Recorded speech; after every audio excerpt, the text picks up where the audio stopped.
My grandfather on my mother's side was a dealer, and he disappeared in 1973 along with my uncle, who was 22 years old. She lived in Cleveland, Tennessee. We met in a chat room. And then I came down here a couple of times to meet with her personally. Then we had a long-distance relationship through cameras on the computer for about a year. And then she quit her job and everything and came to New York to be with me. And my wife was a believer. And she would, like, say things to me, like, she would mention things from the Bible. And I would say, you know, that's a bunch of BS. You know, that's a book written by men. I don't believe that. My father died. Uncles have died. I'm unique among my friends. There's only a couple of us left.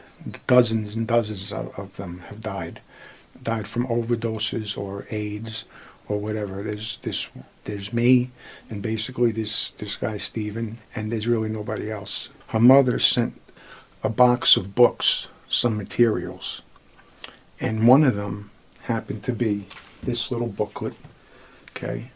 And it was by Jesus 39 Stripes, You Are Healed. Now at that time I was on the methadone program and I was taking pills illegally. So when she came up and I looked at this book, I wanted to be free of the pills. I didn't think I could ever be free of methadone. I didn't even think it was possible. But I wanted to be free of the pills.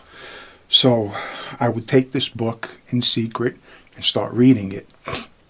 And you know, it has 39 stripes, and on each stripe number is a Bible verse, 2 Bible verses, and a prayer.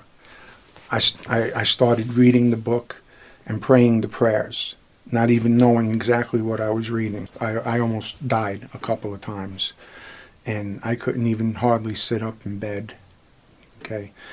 And my wife called my counselor from New York, from the methadone program, and put him on the phone with me.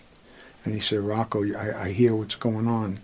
You know, your wife told me. He said, you got to get to a local hospital and let them give you some methadone, even if it's just a cap. I said, no. I said, this is it. I said, this is it. If I came to Tennessee to die, that's going to be, I am not going back. And it was a rough go, but that stand that I took, that God gave me the strength, because I have no courage like that, you know, of my own. That stand that I took, I believe, really filled me with God and has kept me on that path. One of my best friends, who's now dead, he died in a gunfight. He said to me, "You're not one of them born-again Christians, are you?" And I says, well, yeah. I mean, if that's the term you want to use, I have God's Spirit in me now. I've been born from above. So don't be preaching to me or whatever. And we almost got into a fight over it, and we made up, thankfully, because he was killed 3 weeks later. I needed drugs, and I needed methadone and drugs to function and get out the door and just deal with life. Now, first thing is, God is my drug. God is my drug. I go to God.